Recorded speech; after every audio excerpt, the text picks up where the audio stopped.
This meeting So is is being my recorded. so is my voice audible on the WebEx as well?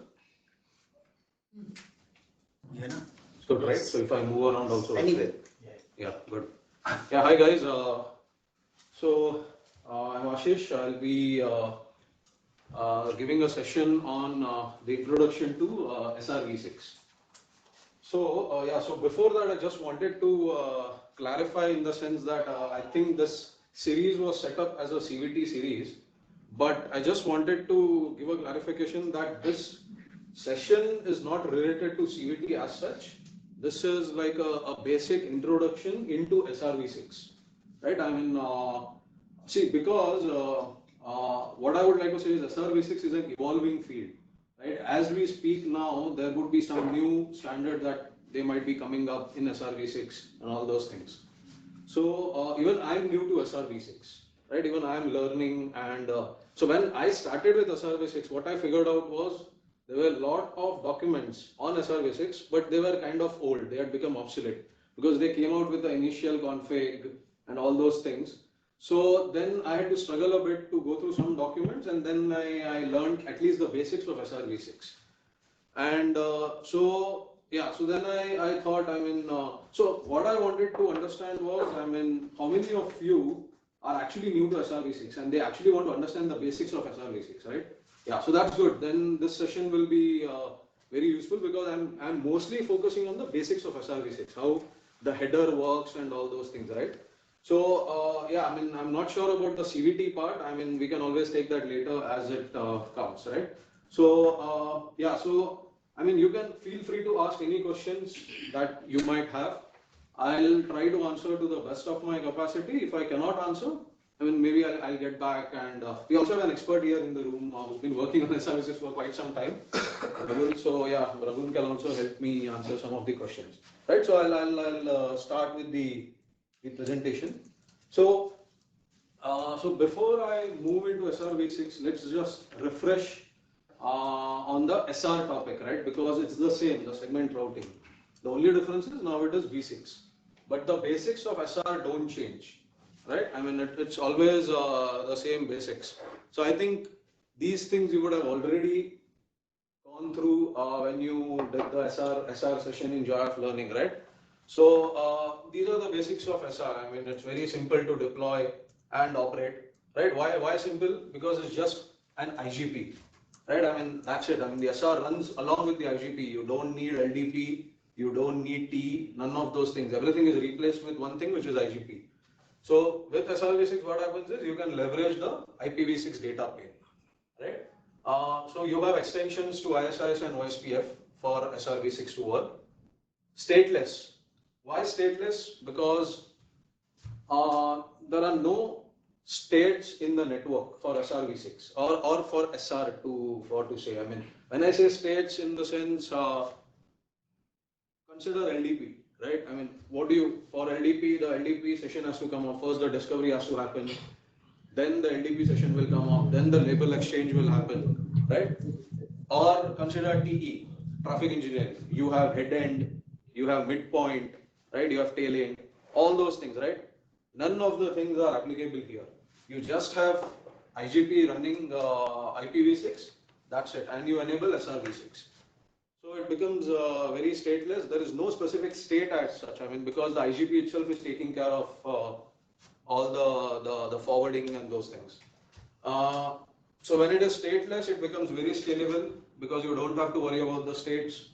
It is very resilient. Virtualization that will come to.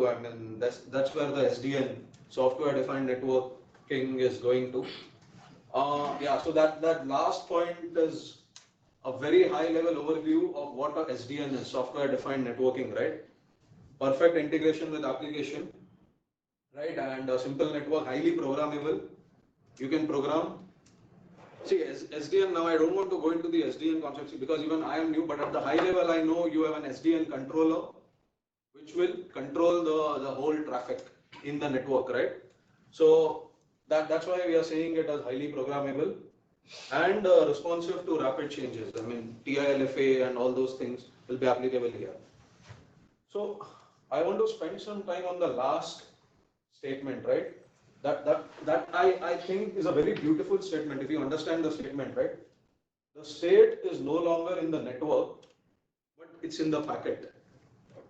So, any idea what that statement means? I mean, does anybody know what that statement means? The state is no longer in the network, but in the packet. Anybody on the WebEx? I mean, if they want to uh, take a stab, or I mean, what exactly does that mean? You mean the context?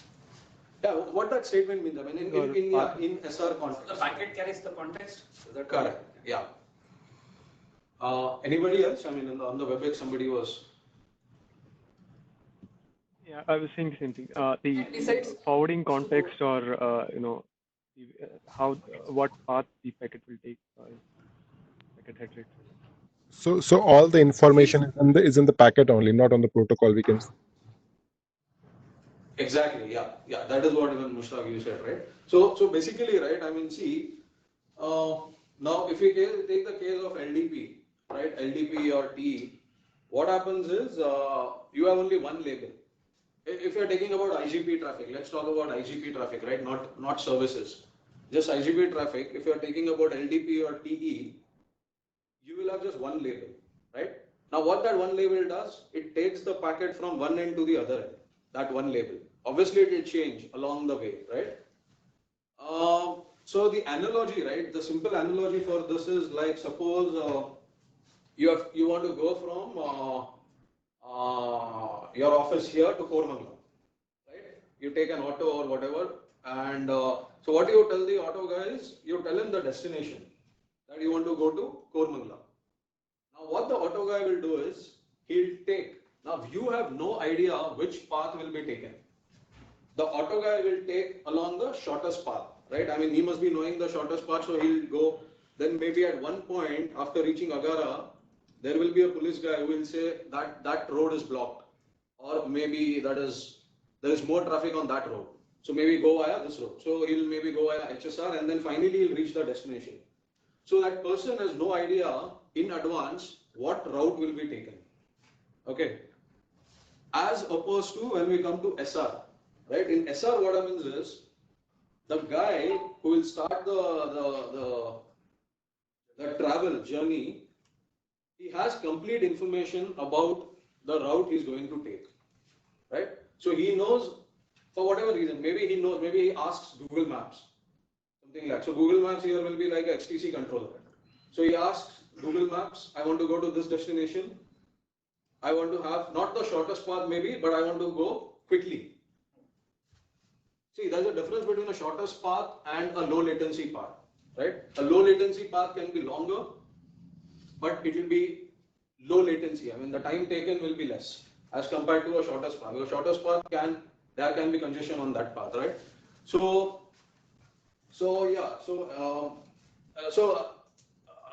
yeah. So basically, that guy has full idea about the route. I mean, he knows that he'll have to go to HSR layout because he knows in advance there is traffic on the usual route. So he'll go to HSR layout, and from HSR layout he'll take a right turn. So basically, as somebody said, in the packet itself, you have all the information to reach your destination, right? So, and on top of that, if you add the SDN, right, then with SR, for each application you can have a different path, right? Like for instance, I mean, again the analogy is like, suppose some guy who is married for 10 years, right? He has no hurry to reach home.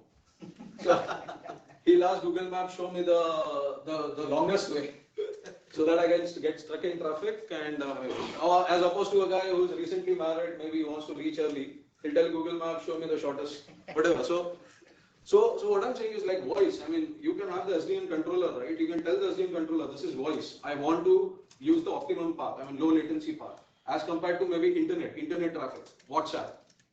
You'll tell it's not so low latency, I mean it's not so important, I can have the shortest path, that's fine. So all those things are possible with SR, right? So that's why they say the state is no longer in the network but in the packet. So any questions on this part? So yeah, so again, this is the continuation. I mean, the forwarding state is established by the IGP, right? It's agnostic to the forwarding data plane. That's why you can have SR or SRv6, both IPv6 or MPLS data plane. Yeah, I'll come to that later. I mean, do you know the reason for SRv4 we call it as SR MPLS, but for SRv6 we never call it as SRv6 MPLS? Do you know the reason for that? Except for Raghav. Others? Yeah, so I'll come to that part. I mean, why that is the case. RSVPT is not required. Source routing. This is exactly right. Source routing. What is source routing? The source node knows to reach the destination exactly which path has to be followed. That's why it's called a source routing. So the source encodes the path as an ordered list of segments, right? What is a segment? We call it a segment routing, right? What is a segment? It's a label, kind of label. Correct. What is a label? SID is. Yeah, SID label. What is that? So far, it's associated with a prefix or a or adjacency, right? Correct. So see, when we say segment, right, or a label or whatever, segment ID or segment is nothing but an instruction. It's like an instruction to the packet. See, when we put a label into the packet, what are we doing? We are telling the packet, follow that label, right? And the label swapping happens, right? The labels also have different things. You can have an adjacency set, adjacency label. What does that mean? It has a different function. Adjacency set means it will do a local cross connect. It's bound to an interface, right? But when you do a prefix set, what is that? It is like a normal lookup. So segment is nothing but an instruction that we are associating with the packet, right? So that's why I call it as segment routing. So, so two segments, node and adjacency. Now in SRv6, there are a whole lot of other SIDs also. But if we take a usual SRv4, you have node and adjacency SIDs. Yeah, so this is the most important thing in SRv6. SRv6, routing extension header. Okay, this is not new. This is a part of IPv6, right? But how that is being used for SRv6 is what we will see. And a tunneled solution. So why a tunnel solution is because you will be putting a SRv6 header on top of the actual packet to transport your packet from one end to the other, right? So you have an outer header along with the SR header, which will, it will be like a security ring because it will protect the actual data packet which is inside. And yeah, it caches the active set. So this I'll come to anyways. As we are going ahead, we'll come to that. Okay, so I'll go ahead. If there are no questions. Yeah, so this is again the same thing. I mean, the SDN controller I was talking about, right? The operator of the SDN controller will program the ingress node. It will to classify a specific flow. This is what I was saying, right? If it's voice flow, then it will put maybe a particular set of labels to go via one path. If it's like WhatsApp traffic, then maybe it will put some other set of labels to go via some other path, right? So it will encapsulate with the SR source route. The core of the network is not aware of anything. The core is like absolutely, I mean, it's like a normal forwarding. No states, nothing. The only thing that core will do is forward the packet. If it's label, it will swap the label. If it's IPv6 address, it will just do a normal forwarding lookup. That's it. It doesn't do anything fancy, the core. Okay. So the core node only installs the N segment and the adjacency segment. So yeah, so this is like again a beautiful statement. Any route can be expressed based on this N plus A segments. See, in SR, have you seen 9 stack label, 10 stack label, right? What is this? That is nothing but this, a combination of N plus A, right? Node set after node set after node set, then in between one adjacency set, then again node set after node set after node set. So like that, you can have millions of flows. Millions of flows can be engineered. I mean, you can, for each and every flow, you can have a different path, right? So it's easier said than done. I mean, you have an SDN controller, you have to program all those things, but all that is possible with SR is what I was saying. And frequent reoptimization is possible, right? Because TIL effect, any link goes down, the SDN controller will know, it will automatically reroute the traffic to some other path. So this is just one use case. See, SRv6, right, has a lot of other use cases also. But even I am new to that. Maybe I'll have to go through some Cisco Live PBTs and all. So that's why I have not included, because even I am not sure about those use cases. But this is like a basic use case for SR, which will also hold true for SRv6, right? So it's like now simple. I mean, there is an SDN controller. It says that I want to reach that node, Z node, right? And the prefix set for that is 65, let's say, right? So 2G, it is saying, the app is saying 2G from A to Z, right? So what it does. So the usual way is this one, as you can see, right? A to Z, using just this one prefix set, that's it. So see, when you only have a prefix set, it is the shortest route. It will take whatever is the shortest route, right?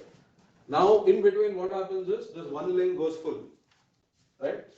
So it says link CD is full, I cannot use the shortest path. So what happens? I mean, you have the other things also. I mean, you have BGP-LS, which will inform the SDN controller and all those things. So what does the SDN controller do? It is very, the network is simple, it is very responsive to rapid changes. So it will program the path like this. At source node A, it will program that the traffic should go to C, then from C it should go to O, and then it should go to Z. So it is bypassing this link. Right now, how does that happen? This is the ordered list of segments it will put it into the packet. From A, when the packet is going out, it will have these three labels or segments, whatever. For SRv6 it's segments, for SRv4 it is label. 66, 68, 65, right? So that's why any packet which is leaving A clearly knows the path that it is going to take. It knows that first it will go to C, then from C it will go to O, and then from O it will go to Z. It clearly knows, even before it starts the journey, it knows what path it is going to take, right? So that's why we say the state is in the packet, not in the network. So clear till this point? Yeah. Clear, right? Very basic question, right? One is that I don't know whether you have that in your following slides, that you're talking about a controller, right? Yeah. So how do we relate to what we work with day to day, be it applications or whatever, right? In our terms, Correct. because we don't use any controllers. I don't know how many of us use any SDN controllers to test this, right? Correct. So what can we relate to this in our day-to-day testing? One is that, Yeah. right? And you set the premise, I know in the slides before, right? So what is the basic requirement of a P node or a E node to support SRv6, right? Basic requirement in the sense, I mean, what does required? What is it required to enable SRv6? You said if it is agnostic, then my any legacy node can work with SRv6. Correct. That's one thing. Correct. Right? And here in this context, see these decisions are made dynamically. You are saying, right? All this packet. Correct. So will there be any problem with respect to ordering of packets when these changes are happening frequently in the network? See, I mean, there are like some time-sensitive applications will be there, right? Now you're Correct. saying that the paths are being switched dynamically and frequently. correct. So are there any challenges in segment routing with respect to that when these decisions are made so dynamically, right? Or frequently if it happens? Correct, yeah. See, now this one, what I said, right? See, what happens is SR, the other advantage that we have is TILFA, right? So in TILFA, what happens is, see, suppose this link was full, right? Ideally, even before this happens, right? See, this It's a is, post-convergence. this is like after optimization. Right. But till optimization happens, the TILFA will come into the picture. So what happens is, the traffic will go till here, and suppose it sees that this link is down. Already the TILFA is configured on this node C, right? Not required on A. This node C, already the TILFA is configured. So for few duration, I mean few milliseconds or whatever, till this optimization happens, the traffic will anyways take maybe something like this. I mean, depending on how the TILFA is there, right? Maybe to avoid this link, it will take like this, and then it will go to Z. Maybe for a few milliseconds or whatever, for a few seconds. I mean, that also time that you can set, right? And then the optimization will happen, right? So till then, yeah, obviously there'll be some packet loss, but then when we have PLFA, we are seeing it's 50 milliseconds, right? I mean, till then the optimization happens, and then maybe you take the other path. The LS will inform the PCEP controller, and then PCEP will again program this node. So yeah, see, if there are too many optimizations happening, then there's a problem in the network, right? I mean, that also should not happen. So yeah, but as you said to your question, TILFA working along with PCEP and all should take, in fact, even the SRTE policies, right now, they also are by default, I mean, they have TILFA enabled, I mean, they protect the path. So TILFA, along with all these SRTE policies and PCEP and all, should take care of the optimizations and all without minimum packet loss. Reordering, I doubt, I mean, that will happen, reordering, because it is just like, I mean, see, the core is not doing anything, right? The core is just forwarding the packet as per the label.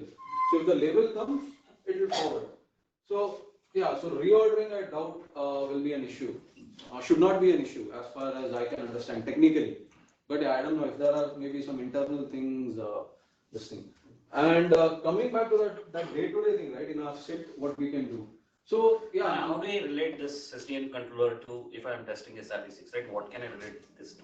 See, now SRv6 again, as I said, right? I mean, again, it's new. So with SRv6 and SDN controller, even I have not tested. Okay. Because that PCEP feature, I think I was not sure. I mean, maybe Ragul can give some clarity on that. If he Now, how do you test this, right? If I have to test this, or like now Ashish told me that, the SDN controller is going to push the path for the So destination. normally, say, How do you generally test in your local lab? so when you take this scenario with SRv4, usually we will test ODM perspective, like we'll have the PCE as a controller. So in PCEP, we have the option to configure the policy on the PCEP itself. It's not like a PCC initiated, it's like a PCE initiated. So that here PCE will be acting as a controller. So PCE will know the path from where to where it takes. Okay. So that will act as a controller. So that is for SRv4. I mean, that can be tested in SIT as well. We have use case like this in Reliance, like they have multiple. So SoftBank has. No, SoftBank, no. So far we have not gone till PCE Okay. as a service. We have tested this SRv over EVPN, VPWS, and for L3 VPN. Okay. So actual deployment is for the 5G network. Right. That is the main end goal for the customer. But for now, they gone with these two services. Okay. Fine. So basically, SRODN is one way where you can use it in your day-to-day life. Like saying, for instance, I mean, SRODN you can set it on the basis of the RDs, right? RD or so maybe to go if you have traffic going to this router, then take this path. If you have traffic going to this router, then take this path. In that sense. In our SIT profile also, right? For SRv6, some of the profits have been integrated. There also we are using the RR controller for SRv service. We are using that. No, for SRv6 you are using PCEP? No, SRv6, SRODN we are using PCEP. Correct, but SRODN is for SRv4, right? SRMPLS, not for SRv6. Not SRv6 PCEP, I don't know. It's not yet supported. Yeah, so that's the thing, right? SRv6 is so new. Okay. Yeah, it's just coming up. So yeah. Actually, there is a new implementation. It's coming now. So what we have in SR policy, we will have a list of segments. It can be explicitly called or it can be dynamically done, right? So, but in SRv6, we have a new concept like a microset. It's like in a single IPv6 segment, we can define the stack in which it has to forward. Stack in the sense which hop it has to forward. So instead of having a label 6 in that way, it's just a one set, it will have all the information. So that way it's like optimization is coming on. Yeah. So this microset is the exact same thing you guys remember Raj had mentioned in his all hands, the last all hands, not all hands, but our set, chit chat. He mentioned this microset. So even I am new to that. I mean, even I'm not sure. But yeah, I mean, if Raghu, That's something coming from Huawei or something, that reference. He clearly mentioned SRv6 microset and he said go and learn, I mean, read about it because that is the next thing, is what I clearly remember. So maybe whenever. Yeah, I can take a session. Yeah, that will be great. Follow. Yes. Okay. So yeah, so anyways, I mean. Ashish, one question. Yeah. It's regarding the overall convergence you mentioned, where the TALFA convergence within the 50 millisecond, then it has to update through link state to the controller. Then the controller has to push the 3 labels. So all these things are within 50 millisecond, or is it? No. See, that switchover should happen within 50 milliseconds. The TILFA switchover. Okay. Once the switchover happens, right, the traffic will keep continuing on the backup path for some time, is what I'm saying. Okay. I mean, see, the backup is already computed for the post convergence, so that's available on C. And what is he saying that once the cutoff happens, right? So it should be within 50 milliseconds. Correct. The cutoff should happen. The switchover should happen in 50 milliseconds. Then what will happen is the traffic will continue to run on that backup path, the TILFA backup path for some time. That time also, I think we can set, right? I mean, as per the SPF intervals and all, we can set it to micro to similar to what we have in SRv4 as correct. TILFA convergence, but to validate we can. So like in fact, to capture one packet, I did that. I set it to 10 seconds. So for 10 seconds, it was actually using the backup path, using the TILFA programmed path. And then after that, maybe the reconvergence will happen, optimization will happen, and then the 3 labels will go. Is that clear? Yeah, it's clear. So the latency part from the controller is not a dependency factor here, right? Overall. Correct. Yes. Okay.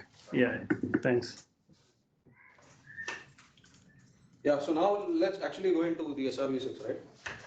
Yeah. So see the network instruction. I was saying, right? Segment. What is a segment? It's an instruction. So now in SRv6, now here I'll come back to the same thing. Why do we call SRv4 as SRMPLS, but we don't call SRv6 as SRv6 MPLS? Any idea? Why do we do that? IPv6 has no label here. Correct. So in SRv6 there is no label at all. It's not MPLS switching. It's all based on the IPv6 address itself. The IPv6 address itself is a segment ID or a SID, right? So the IPv6, it's a 28-bit SRv6, that's the IPv6 address. Now that SRv6 SID is divided into 2 parts. One is the locator, as you can see. The locator is actually nothing but it's like to locate a node. To locate a node, like how we have a node SID, right? And we have a node SID, and when we advertise that node SID, everywhere in the network you will have the same label, right? I mean, and you know, if it's 16,005, which means it has to go to this R5 router. You know that. I mean, anywhere in the network you see 16,005, it has to go to that R5 router, right? So similarly, the locator is like a part of the address which is used to locate that node wherever you have configured the SRv6. So this locator is actually the one which is advertised via the IGP to all the routers in the network. The locator, right? So the locator, as you can see, it's a flexible bit length selection. So you can set what /64 you want to do, or maybe /96 or whatever. It's up to you. But in general, we do /64. I'll show the config, how we configure the locator. But what I wanted to tell is the locator is like a portion of the address which is used to locate the router, because that is what is advertised via the IGP to all the routers, right? And then you have the function. Function is nothing but once the packet reaches the node, what instruction has to be followed is told by the function. Like if it's an adjacency SID, then what should be done? Or if it is like a node SID, then what should be done, right? So all those instructions are there in that function section of the address, right? So if this is 64, then the remaining function can be the remaining 64 bits, right? So now see, I mean, as I again said, right, SRv6 is evolving. So the function can be used for a whole lot of things. You can have an application also within the node. So you can, maybe that particular packet is destined to one app in the VM kind of thing. So this actually goes back to that SDN thing and all, with the apps and VMs and all. So basically so in short, what you have to understand is the locator is the part which will take the packet till the node, and then the function is what you do with the packet on that node. The function will tell you what you do with that packet on the node. It's as simple as that, right? So as we go ahead, it will become clear. I mean, what exactly is that, right? So this is that. So yeah, so you have an IPv6 header, right? The IPv6 header will have a source address and a destination address, right? A packet. Now I'm talking about the actual packet which goes out. This destination address will nothing be but the SRv6 SID. As we talked about, right? Like how you have MPLS labels which are encoded into the packet. Here you have a IPv6 header, a proper header, IPv6 header, which is put on the packet with the source address and a destination address. The destination address is nothing but it's the SID, the destination, as we just saw, right? The segment ID, right? And then after that, you have something called as the segment routing header. I'll come to this in detail, what exactly is this, but this is how a SRv6 packet will look like. And then finally, you will have the IPv6 payload, right? TCP, UDP, or if you are doing L3 VPN, then this can be a V4 payload, IPv4 payload, IPv4 inside IPv6, right? That is what SRv6 we use for. So the most important thing to focus on is this SRv6 header. Now, if you can see in MPLS labels, what happens is you have stacking of labels, right? Bottommost label, then you have label 9 labels, 10 labels. The same function is done by the segment routing header, SRv6 header. Okay. So in this, you will actually have all the SIDs which the packet is going to travel as part of the header.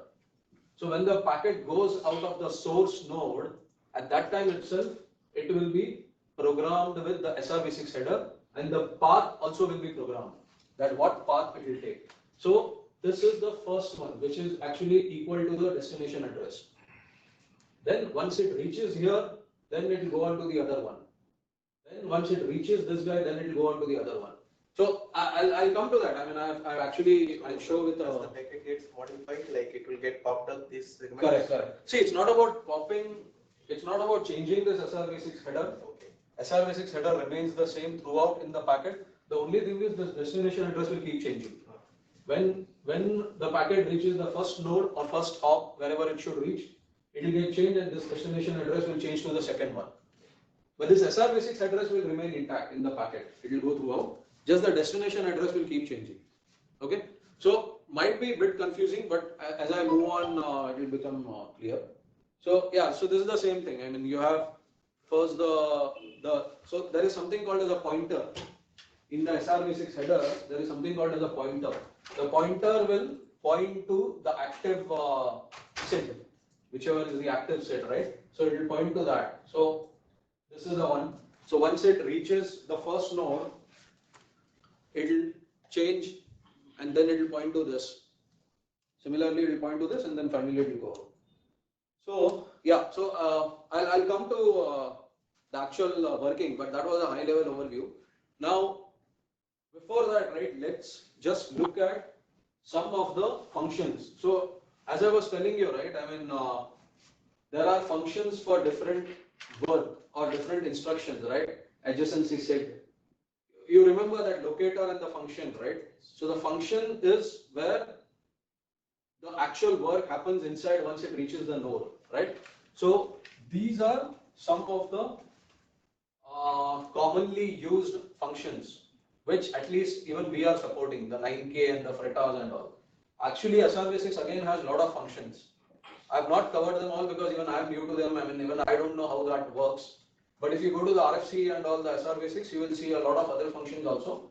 But for now, for 9K or whatever, the SRv6 that we support, these are some of the commonly used functions, okay? So what are this? This is like a end SID, something like an end SID. This is like a node SID.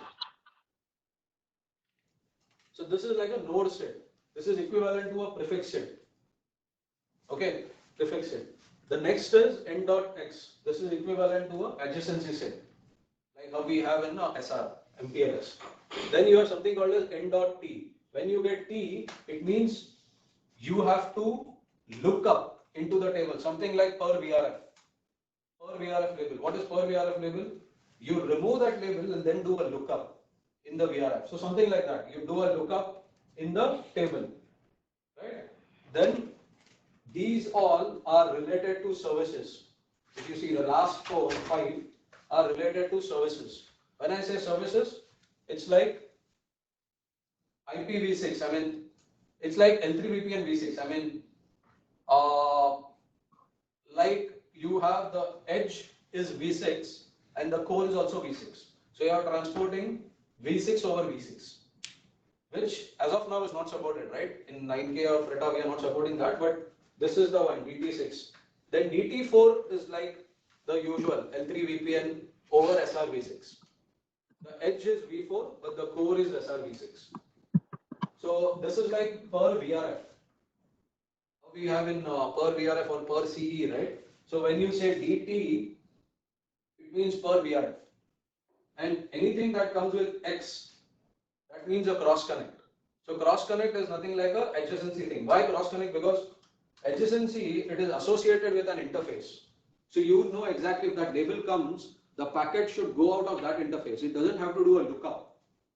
Adjacency seed is about that, right? You don't do a lookup. It's associated with an interface. You just send that packet out. So similar to that, anything with X is a cross connect. So the packet comes, you know exactly which interface it has to go out. You don't have to do a further lookup. Okay. So again, this is for IPv6, which is not supported. This is for V4 per CE. And then finally, you have L2VPN, EVP and VPWS, right? What Ragul mentioned. For that, you use this DX2. Okay. So these are some of the functions. Yeah. So this is the same thing. I'll just quickly explain what the end SID and the adjacency SID does. The two SIDs. So this is again, as you can see, this is the same. I mean, you have a locator and a function. Okay. This all is the same, what I just mentioned. So, yeah. So this is like an end SID. Now just see here. If you see, you on this node, this second node, you configure a locator, which is like A2 colon this thing /64. This becomes the locator. So this gets advertised in the entire network. Okay. So now what happens is, end SID, I mean, if you see the destination address is A2 colon 0. So here 0, A2 is the locator, as you can see, A2 colon 64 bits is the locator. 0 is like a function. So what that means is, when the packet reaches node 2 and it looks at the destination address, which is A2 colon 0, the node 2 knows it's a end SID. What is the meaning of end SID? It should do basically it should. So basically, to explain this, I'll have to explain the SRv6 header, which is in the next slide. But in short, what I wanted to tell you is, a end SID is nothing but like a node SID. In SR, what happens when you receive a node SID? What happens? I mean, when you receive a node SID, what happens? I mean, if you receive a node SID, what exactly happens? What do you do? Look up the table. Sorry? You look up the table and either pop or swap. Correct. So when you receive that node SID, you do a lookup. It will say the outgoing label is pop, kind of a thing, because it is the next directly associated one, right? So the similar thing will happen here. When you receive a SRv6 with the end SID, it will remove that and then it will do a lookup and send the packet out. Okay, that is what the end SID does. Now don't look at the SR header and all. That operation anyways I'll explain. But I just want you to understand this end SID, what it does. When it receives an end SID, it will do a lookup and then it will remove it, and then the next header, whatever it will put into the packet, it will put that, it will do a lookup, and then it will send the packet out. So the main thing to understand is doing a lookup. It has to do a lookup. It cannot skip the lookup for end set, because that is not like a adjacency set. In adjacency set, you don't have to do any lookup. You know, if it's an adjacency set, it has to go out via this particular interface with which it is associated. But with end set, you don't have to, you cannot assume that. You have to do a lookup and then send the packet out via any interface that it's supposed to go. It's kind of a penultimate hop for that. Correct. I mean, you can call it. I mean, because that is the, see, the only difference is the packet will reach till here. What happens in SR is the label will be removed one hop before because it will be a pop. But here it's not like that. Here the packet will reach till here. Then it will do a lookup. Then it will put the next IPv6 address and then it will again do a lookup, basically. Okay. When you say that it will put an IPv6 address, in what context? Yeah, so I didn't wanted to go to that part, but that is when the SR header is there. Okay. In that context, I was saying.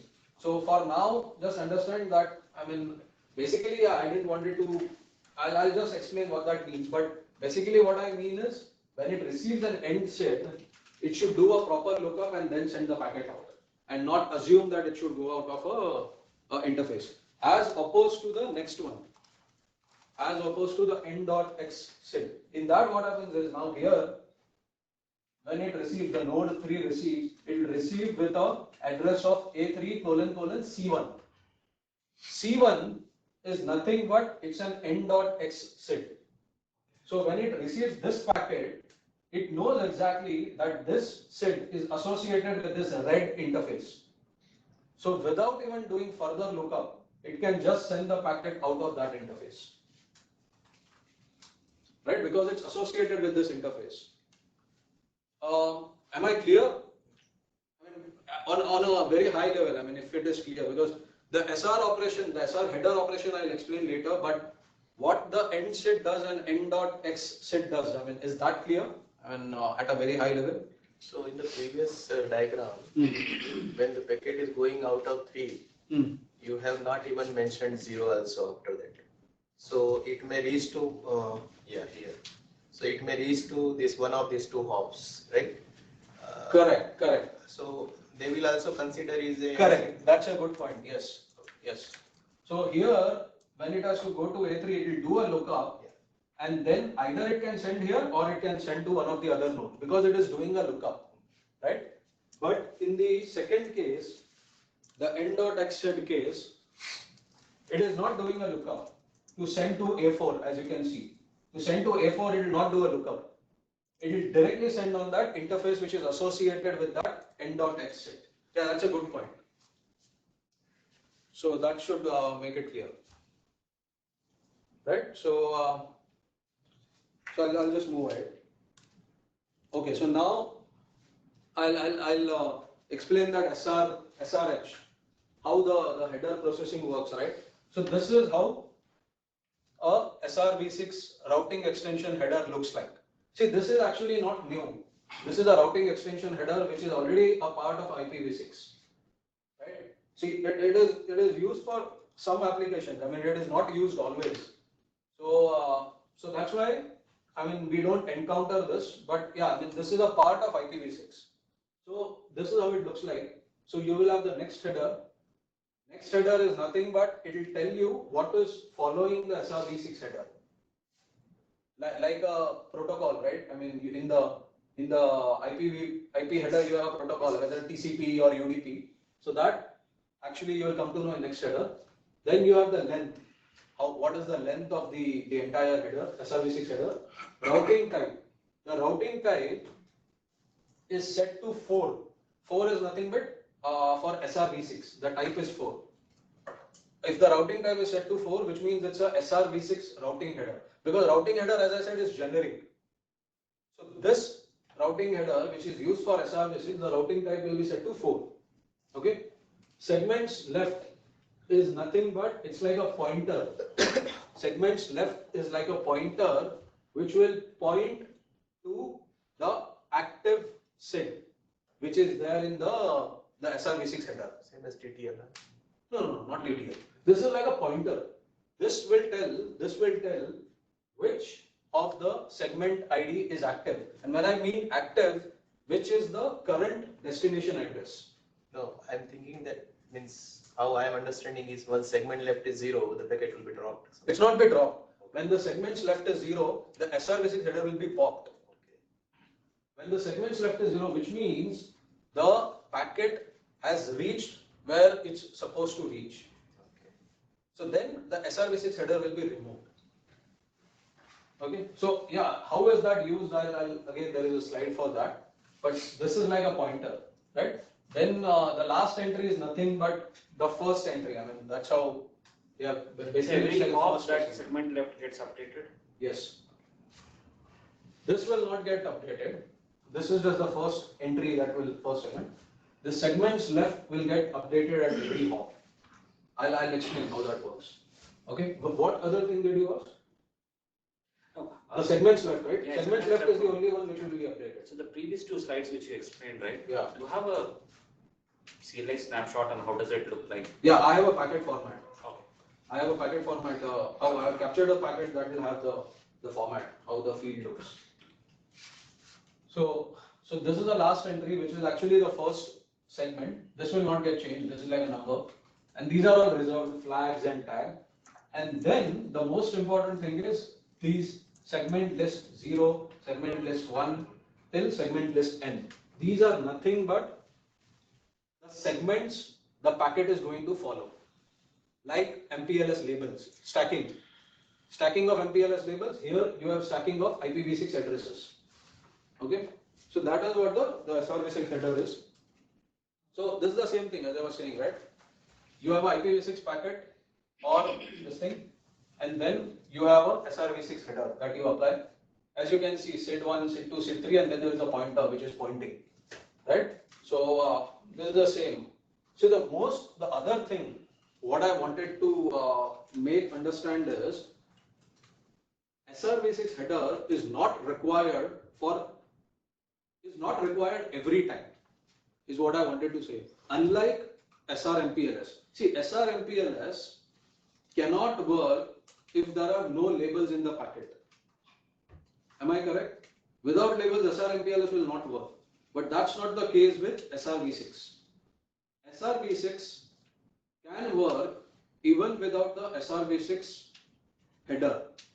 Why? What is the reason? Logically, if you think, what is the reason?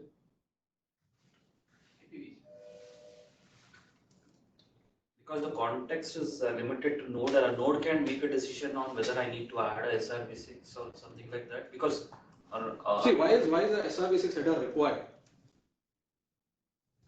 If you want to instruct something or you want to make them move or in certain direction, right? Exactly. Only if you want that packet to go in a particular direction, you need the SRv6 header. Otherwise, it's just IPv6 lookup. Exactly. That is what it is. Otherwise, it is just doing a normal destination IP address lookup. So if you just want to take a shortest path to go from A to B, you don't even need the SRv6 header in the packet. Is that clear? Right? So that is the difference as compared to SRMPLS. SRMPLS will not work without label, because in SRMPLS, even if you have to take the shortest path, you need a label, because that works on label. Here, it works on the V6 address itself. So if it's the shortest path, you don't even need the SRv6 header, right? So that's why you can see the statement, right? SR header is present only for the subset of the traffic that requires source routed explicit path. I'll also explain where this can come in our. Leads to one question. Yeah. That since the IPv6 address itself is giving you the information of the function. Yes. So when you are assigning the IPv6 address in your router, it makes sense that you assign considering that what function this particular node or this interface has to do in SR. Correct. Now think that somebody is already having the deployment and now want to adopt the SRv6. Yeah. Then he need to change his IPv6 addresses based on the function he wants in that node. No. See, the function you cannot assign. The function is automatically done by the process in the node. And the function, the best part is the function is local to the node. particular function is local to the node. So once a packet reaches that node, then it will work on it. So that node doesn't even care about the other nodes. So locally. That function is local to the node. It will just advertise that. And the other beauty is that node will not even advertise the function to the other nodes. It will only advertise the locator. Okay. So the other nodes have to only make sure the packet reaches that node. Once it reaches that node, then what to be done with that packet, that node will know. Because that function, it will look at that function into the packet, it will know this is the function, it has to act upon that thing. So that's why it is local to that thing. So yeah, so basically you cannot set that function. The function is automatically set. So it shouldn't create a problem if, as you said, if somebody wants to move to, because it is local to that node, it will not depend on the whole network as such. So yeah, so this is the thing. Yeah, so this is again the same thing as like tunneling, right? It's a tunnel solution. You have an inner packet which has to go to V, and in between you have the SRv6 domain, right? I mean, you can consider. I remember Thea had taken one slide. He had explained one slide of SoftBank evolution, right? So the SoftBank, the edges are still V4. Right, but their core they are migrating it to SRv6. So that's where you need this solution, right? You need the SRv6 because your edges or your access will be V4, but it has to travel via V6 core, right? So that's where the SRv6. I mean, you will put the header and all those things will come into the picture. Yeah. So this is how it looks like. I mean, you have an inner packet.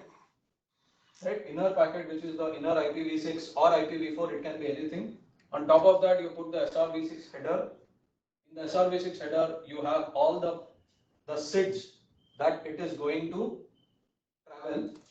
And then on top of that, you put the outer header. In the outer header, you have the source address and the destination address.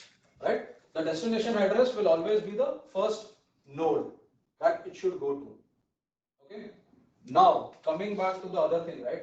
When we say the first node, that doesn't mean the first node should be directly connected. Is that clear? I mean, when I say the first node, now here also, okay, the next slide will make it clear. Yeah. So if you see, right, when the packet leaves I, the immediate node that comes is A. Okay, but A will not process that packet. Why? What is the reason? A will not process that packet.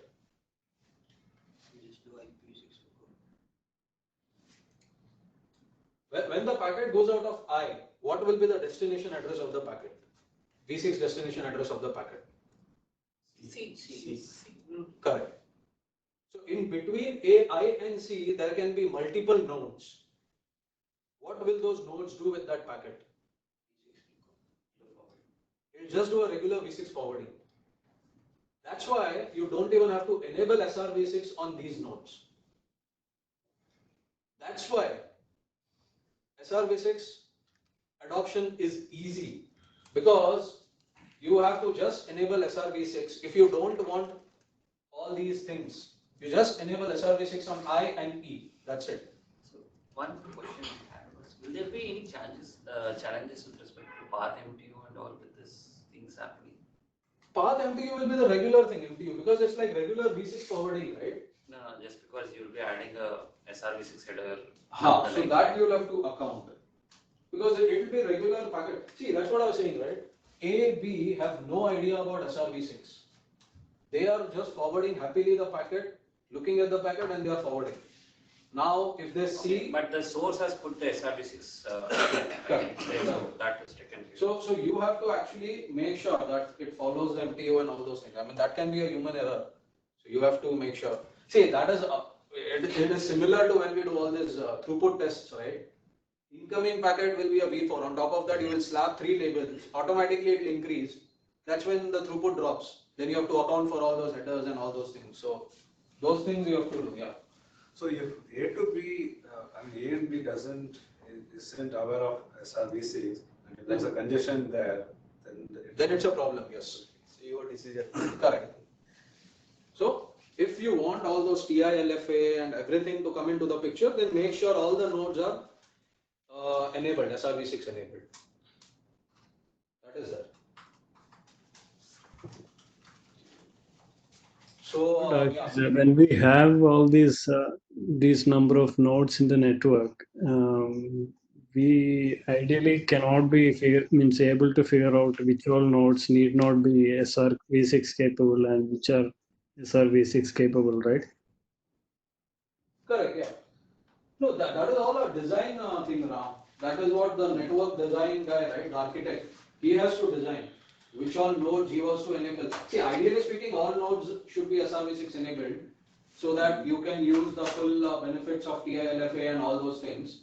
But maybe for some reason you are in the middle of transition or a migration, then you can do it step by step, is what I was saying. I think this point Okay. may end up a Yeah. core Got it. device which may not support a SRv6. Aha. That I think again. Correct. So as then I you said, don't enable SRv6 on Yeah, that. you have to Yeah, kind it's of like a trade-off. It's a flexibility in this. See, again on top of that, right, if you are doing local LFA, then actually you don't need SRv6 also. Because local LFA anyways, I mean, it's like. I mean, you have existing, LFA mechanisms to take care, but you just said if you want to rely on SRv6, then yeah, of course. Correct.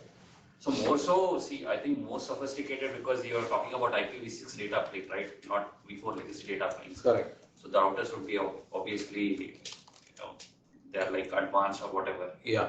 Since it is a IPv6 data plane. See, and that's why I think nobody still has deployed SRv6. No, I think it's except not for easy. some- Not everyone is on IPv6 core, right? Correct. Everyone is on dual stack, but not on completely on V6 core. Correct. Like SoftBank, and SoftBank is completely on V6 core, right? Yeah. That's something. This is till 1 o'clock, right? Yeah, but anyways, I'll finish by 15 minutes. Sure. And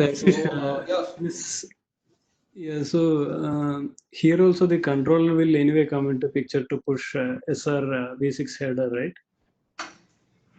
Correct, yeah, I mean, that is one application, Ram, but yeah, go ahead. But I think it will just identify the SRv6, whatever the next address, right? But intermediate non-SRv6 still has to go through IPv6 lookup. Correct. It's normal IPv6, but SRv6 header will be pushed based on controller instruction only, right? Yes. But the thing is that next whatever pointer, right? That could go through a non-SRv6 nodes in an intermediate, right? So that is where I think you don't have control. No. The pointer will still point to C only. I, C. No, C is there, but to reach C, you don't have a control over how it will reach to C, right? I mean, that you don't have because it is like a normal. So that's where I think your controller cannot help also. Correct. That is true. But that is true even for SRMPLS, no? SRMPLS also, if you give a SID, node SID, the node SID will anyways follow the shortest path.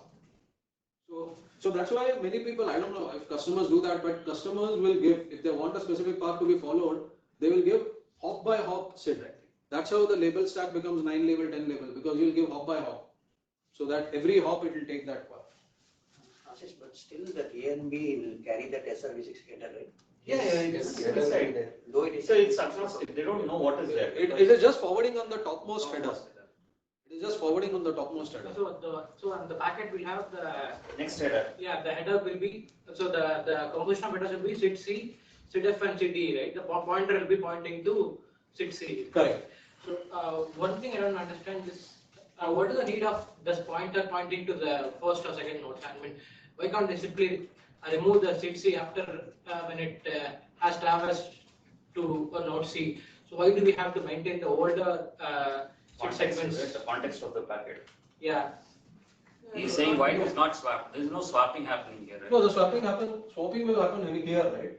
Yeah, but still we have the older SIDs in the packet on the SRv6. You are saying why is the SRv6 header not modified? Yeah. Why is that not? Correct. No, I think SRv6 header will remain. I mean that is not like a add-on thing. It's tool, right? So it should know the path, right? Where it has. No, that is fine. I understand what your point is. You are saying that after it sets the destination address, just remove that thing. That's what you're saying. No, I think that it's more to do something like your ICMP or to know the source, right? That where there is a problem or something went wrong, right?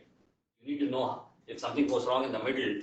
See, you know what I mean, because if they keep doing that, right, there is a processing overhead. Because, see, that, I'll go back to that thing, right? Oh, sorry. Because I'm comparing it to our traditional SRM. Understood. See, you're saying, right, once this becomes the destination address, remove this from the SRv6 header, right? Now see, the problem is, you know what, this header extension length is the length of the total header. So once you remove this, then again this has to be modified, it has to do the calculation again. So it's like a processing overhead, right?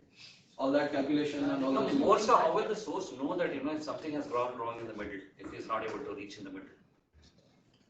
Yeah, so see, that's actually a good point. There should be some reason. I mean, that's actually a good point. But yeah, we'll have to see. But typically, I assume you will generate a reachable, unreachable, or something, right? So what will it carry? Rahul, do you know why they don't remove? Basically, we have seen scenarios that say it has to do two types of lookups. Say I have a router A, B, C. From A to B, there is a L3 VPN service going on.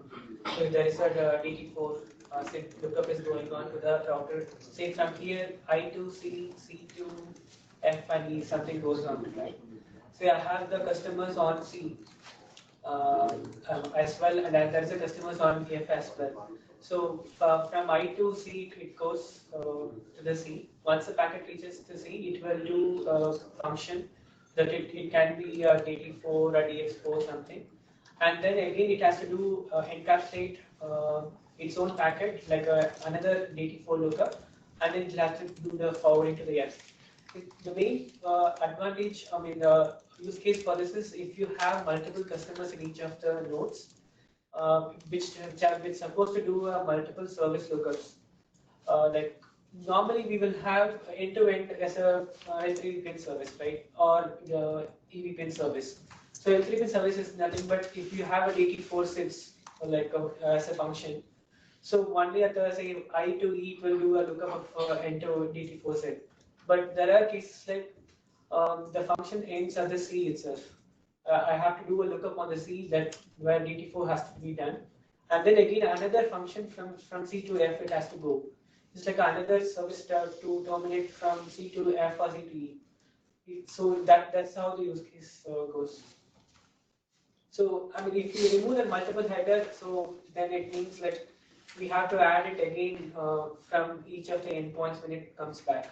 So that will be overhead. That's the reason they maintain the stack from behind.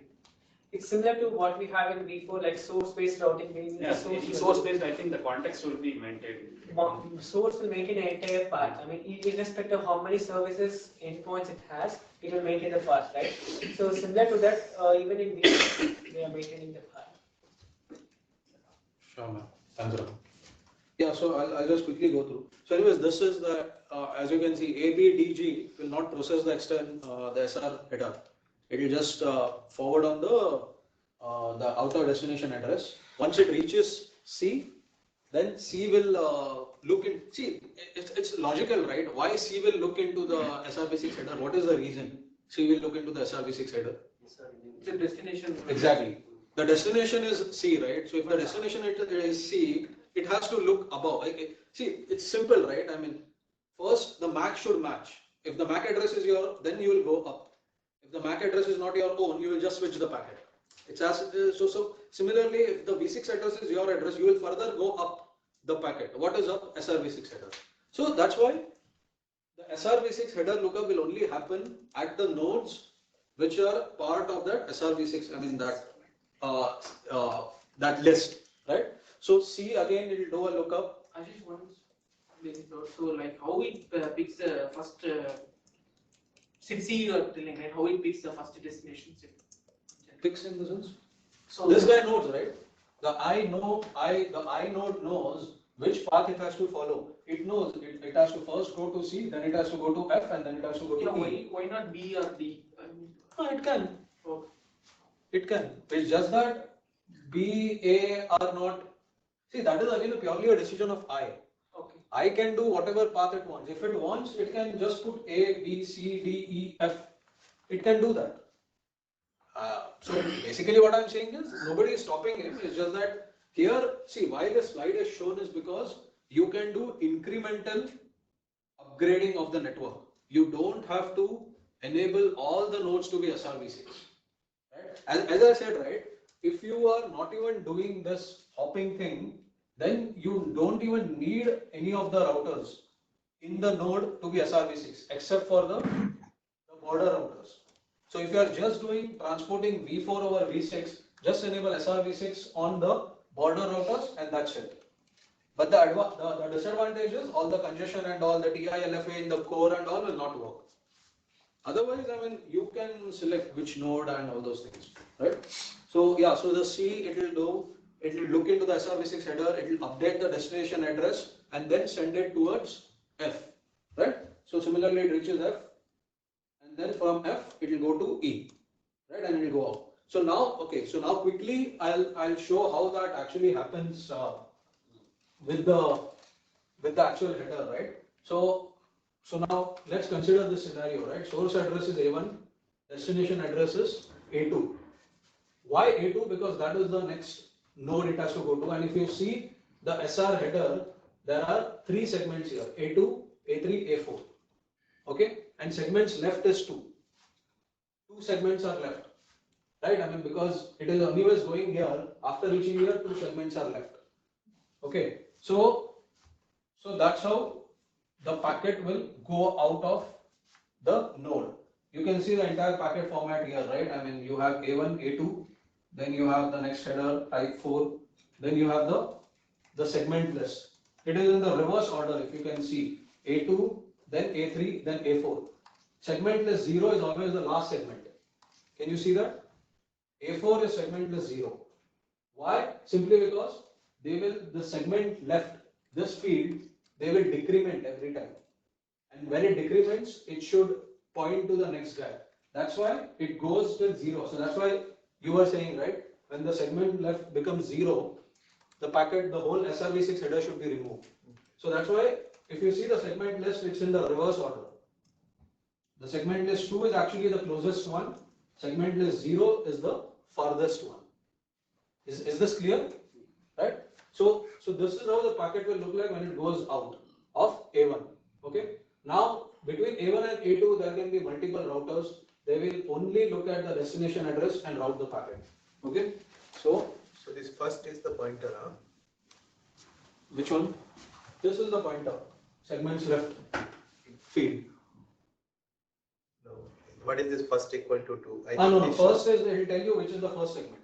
This will not change. This will remain the same. So when it goes to 3, it will first become 1. No, first is only telling you what is the first segment in the list, which is A2. Basically, this is just to tell which is the first segment. Right. But when it reaches to A2, then also it will tell the same thing? Yes. See, this field will not change. First is only to tell you which is the first segment in the list. That's it. This field will not change. It will only tell you which is the first segment. The only field that will change is the segment left. The segment left will keep on decrementing at every hop. Because the segment left is like a pointer. You're looking for something current. Yeah, current is this only, right? Segment left is current. I think there should be some purpose for that to maintain the first hop or first whatever that information, right? Yeah, like correct. There should be some purpose. I'll have to even. See, there are like a lot of, I think even Sachin pointed me something when he was talking about, right, service chaining and others. There are too many applications, so probably for some reason it is maintained, so we need to figure out that. That's it. But it's good, yeah. Okay, so yeah, Ashish, one question. Yeah. So if the controller is not pushing the segments, then it will be forwarded as normal IPv6 packet, right? Yes. And that will be the same as SR MPLS also. If the controller is not pushing the labels, it will be forwarded as normal IP routing in the network, right? Correct, yes. Because you were mentioning earlier SR MPLS and SRv6, the different. In what context I was? What context I was saying was SR MPLS. See, what is MPLS? MPLS is nothing but multi-protocol label switching. So there are labels involved, right, with SRv4. With SRv6, there is no label, so we don't call that SRv6 as SRv6 MPLS. That is what I meant. I mean, it's all based on the destination V6 address. Okay, only the label part is the differentiating point here. Okay. Correct. And the other part is right. I mean, as I said, if you are not putting the SRv6 header, also it is fine, and you can still do TI-LFA, but you can only do local LFA. What is local LFA? You don't have P and Q nodes. You only do that 0 segment local LFA, where you don't need to add any extra header. Okay. Is this clear? Because see, even in SRMPLS, when you do local LFA, there is only one label. Only when you go to RLFA or TILFA like PQ, then you have extra labels added, right, to reach the P node. Then you have the adjacency set to reach the Q node. So similarly in SRv6, if you are just doing local LFA, you don't need actually to enable SRv6 also. You actually just can enable TI-LFA. There is a CLI I can show you. You can enable TI-LFA and you can still achieve 50 milliseconds convergence without the SRv6 header. Oh, okay. So, yeah, so I don't want to confuse with that part, but yeah, that is how it is. I mean, but it's not always advisable because nowadays, I mean, local LFA hardly anybody uses. I mean, it's all about TI-LFA, node protection. See, local LFA will only do mostly link protection or whatever, but node protection and all those things, it's good to have TI-LFA. Okay. So, yeah, so in the middle nodes, it will just forward on the basis of the destination address, right? So then when it reaches A2, what it will do, it will just decrement the segment left. It came with segment left as 2, right? It will decrement and it will make it as 1. Then it will look at that segment list 1, whatever is the value A3, it will put it into the destination address and then it will forward. Now let's go back to the end SID. End SID I was telling, right? See, when it came with the packet, when the packet reached A2, what was the destination of that? When the packet reached A2? A2 was the destination, right? A2 is the end SID. So what that end SID I had told, end SID is like the next address that you will put, and then you have to do a lookup. You cannot assume to send it on an interface. Okay, so that is exactly what it is. A2 came, then segment left, make it as 1, put the A3, and now it has to again do a lookup and see where A3 is reachable via which interface. It cannot blindly send it on a particular interface, like a end.x SID, because A2 is like an end SID.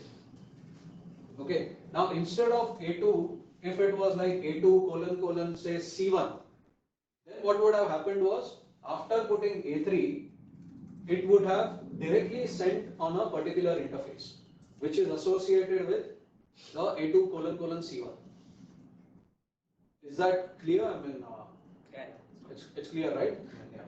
So where all these changes happen? In the code or where? Yeah, so that's again a PD thing, right? So that I'm not sure. Because generally, if you see a typical application processing happens with the fund and all that path, right? But this should be. So this processing level, it happens in the hardware. Microcode. Does it get punted? It happened in the PD. Yeah. So and then finally that's the same thing. So it will reach. Now it will reach A3. Segment left will become. It came with segment left 1. Decrement, it will become segment left 0, it will put A4 and again it will send the packet out. Okay, then it will reach A4. So fine, sorry. So when it reaches A4, when the packet reaches A4, the segment left is already 0. So when the segment left is already 0, now what it will do is, it will remove the SRv6 header and then it will process the payload, whatever is there. Now that payload can be a V4 packet, it can be anything. It can be a V4 packet, it can be a L2 packet. How can it be an L2? Like EBP and BPWS over SRv6. It can be an L2 packet or it can purely be a TCP or a UDP payload. right?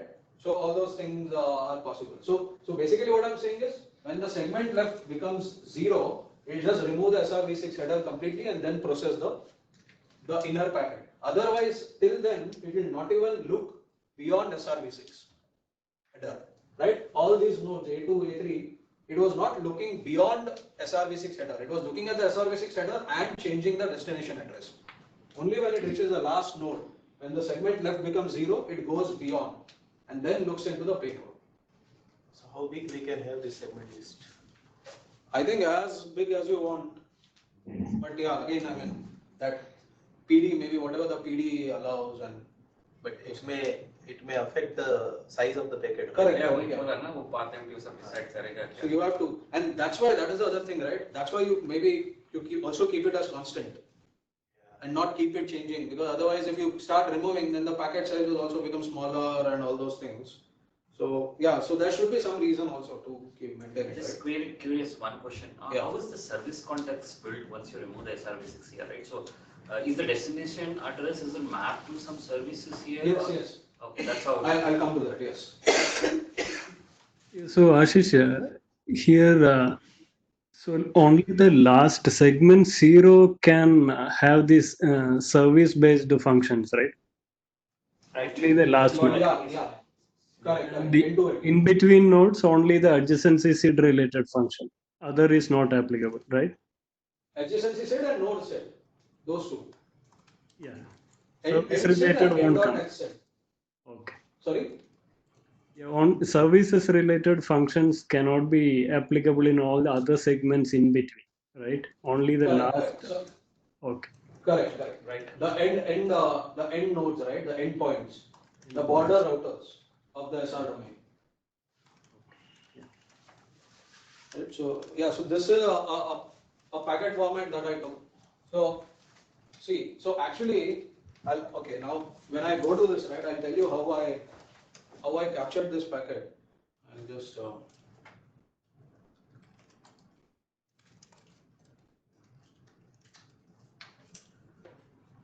And Ashish, is the adjacency seed function applicable on the edge node as well? I mean, segment 0 should be, right? It will be before that, yeah. Segment No, 0. no, it will not make sense on the end node, Ram. End node, it should be like a service seed.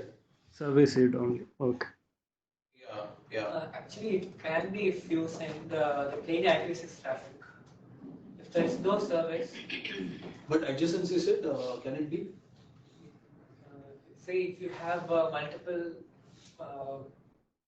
CEs from end to end. Okay. If I want to send to one of the CE in the end node, then it can point. Okay. Yeah.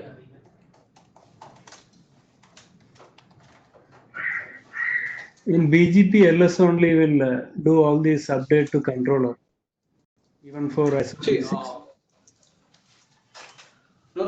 See, Ram, actually, how that LS works in SRv6, that even I'm not sure. I think even that is like a thing.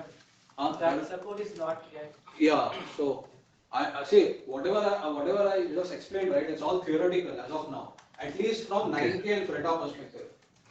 I don't know if any other platforms are supporting, but this is all theoretical.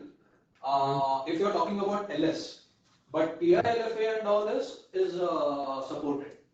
But how are we pushing this SRv6 header while testing? That's what I'm saying, and I'll explain. Okay.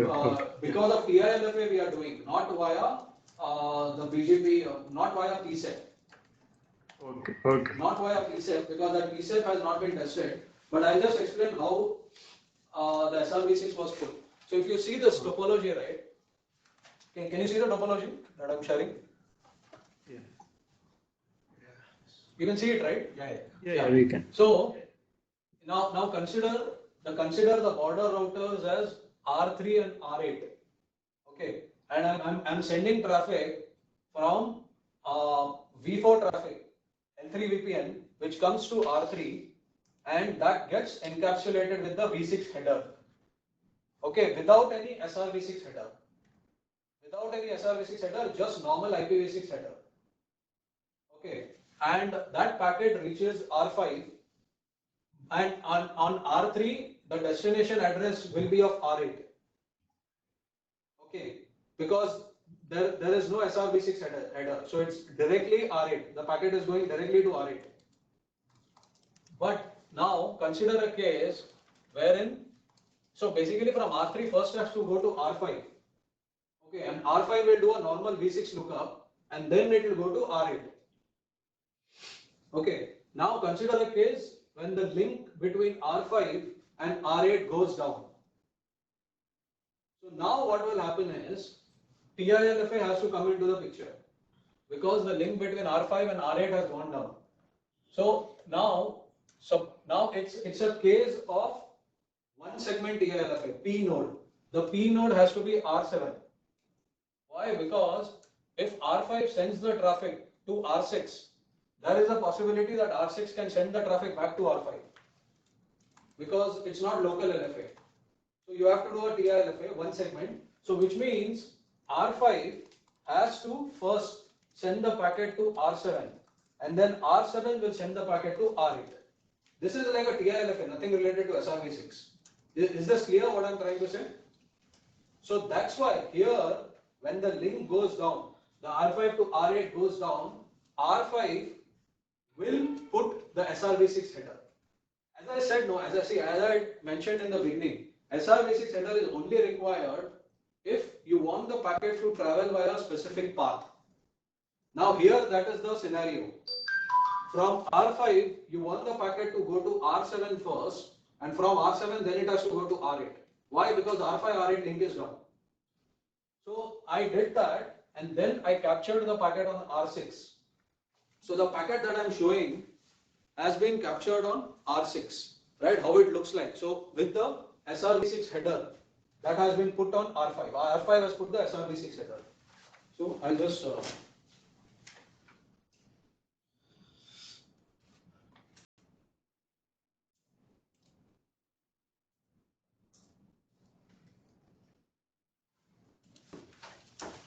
So if you see source, the destination is actually 100:100:7:1. This is nothing but the node SID of R7. And in this also, let me tell you, in this also, /64 is the locator. So 100:100:7 is the locator and :1::: is the function. So here 1 means it's a end SID, right? So when the packet reaches R5, when the link goes down, R5 is inserting this routing header, and the destination it is first sending to R7, and then the next it should, whatever, if you see down, the actual traffic, the destination is 160::: this one. So once it reaches R7, R7 will put this address and send it out to R8. Okay, so this is how the packet looks like. So this is a packet of L3 VPN over SRv6. If you see, you have outer header which is V6. Okay, then again the destination is 100:100 because again this is like a TILFA packet. It has to go to R7 first. So outer header is IPv6, the middle is SRv6 header with all the feed, and then finally if you see, the inside is like a IPv4 header. It's like a L3 VPN packet. If you see, the source and destination is like IPv4.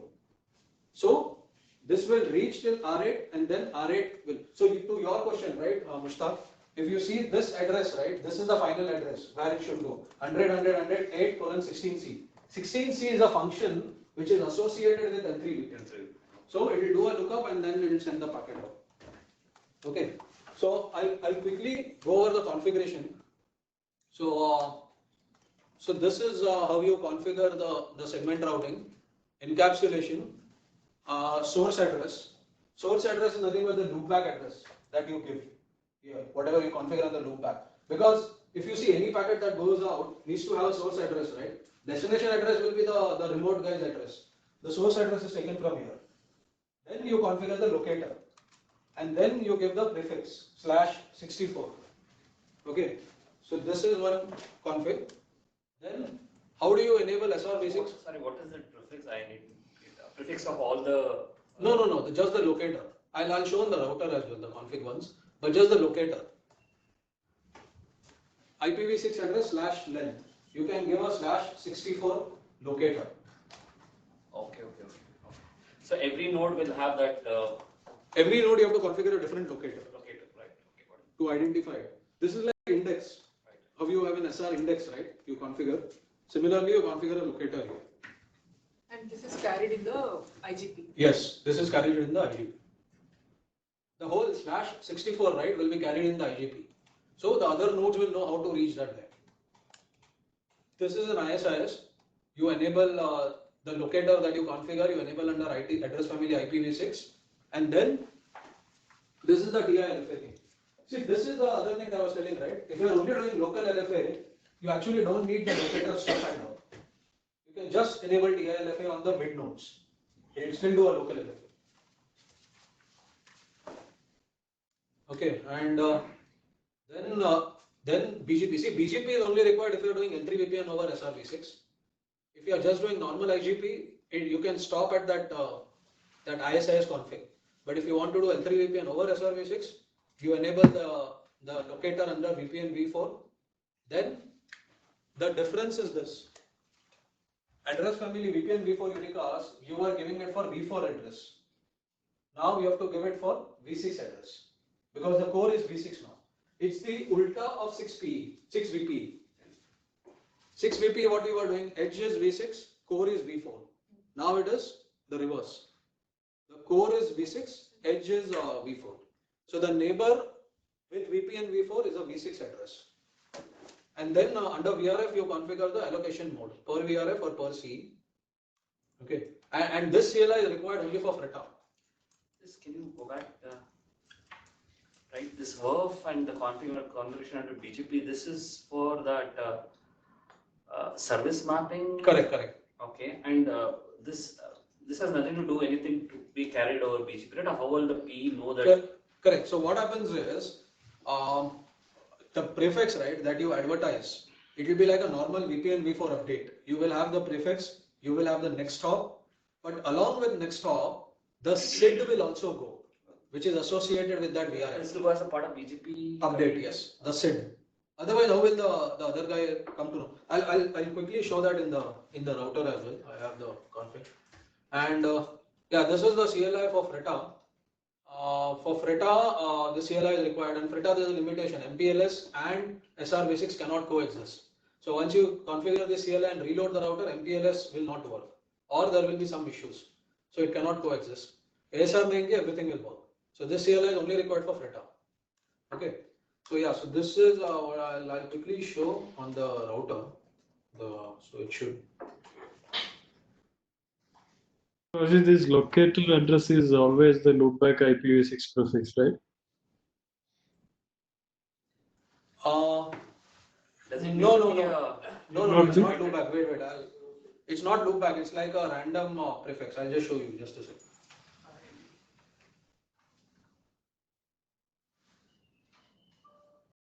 I think that source address needs to be that loopback, right? Yes. Right? Yes, source address is loopback address. So locator is more or less, I mean, like a router ID kind of.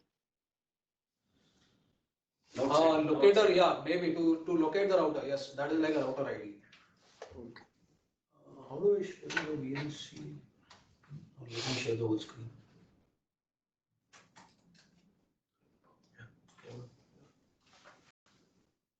Yeah. So.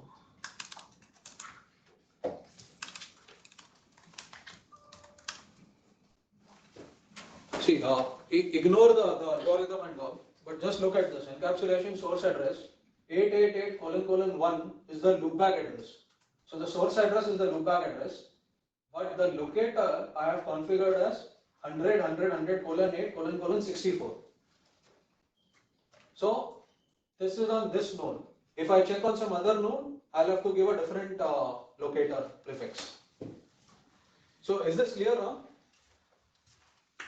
Yeah, why do we have 3 locators configured here? No, that's why ignore that. That is FlexAlgo. So you can configure multiple locators, but ignore that. Just look at the first one. Okay. Locator can be a You can even have the locator It as should be same across the network, right, wherever, but. It's local to the router, right? So it's flexible. Length you need to maintain. No, length also I don't think you need to maintain. No? Should be slash. It should be same, right? It should be. Otherwise you will end up. See, one thing that I know is the first 40 bits have to match. First 40 bits of locator is supposed to be same on the entire network. Correct. That has to match.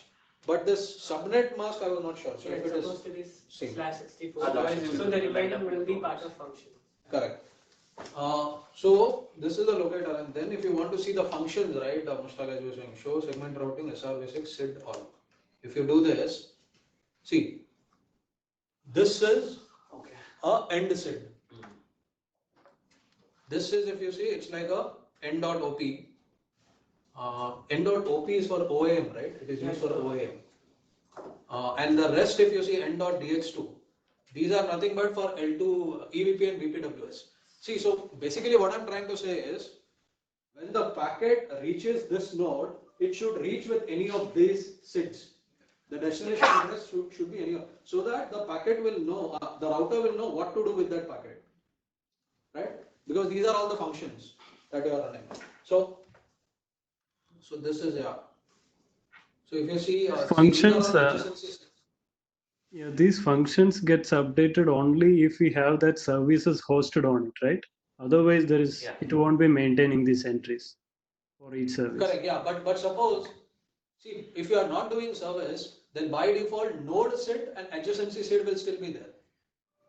The moment you enable in ISIS. Yeah. Okay.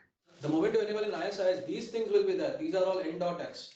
Yeah. These things will only come, end.dx2 will only come when you have EVP and VPWS. Or if you see this, right, DX4, these are nothing but L3 VPN. Okay. End.dx4. See, and I'll just show you one output of L3 VPN prefix, how it looks like.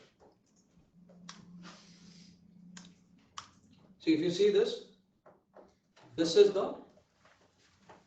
the service. So when the packet goes out of here, the outer header's destination address will be this address. So this is actually advertised via BGP upgrade. Because without this, otherwise there's no point, right? I mean, this has to be, because this is the service. So see, actually this is nothing like a label. This is actually a label. Right. But here a label is equivalent to a service extent. Yeah, so this is what I had, guys. Any other doubts that you have? So it's similar to node SID plus service, right? If you compare SR and MPLS, kind of. Correct, yeah.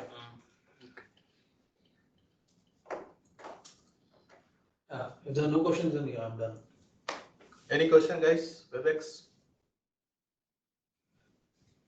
Okay, thank you. Thank you, Ashish. Thanks, Ashish. It's really informative. Thanks, Ashish. Yeah.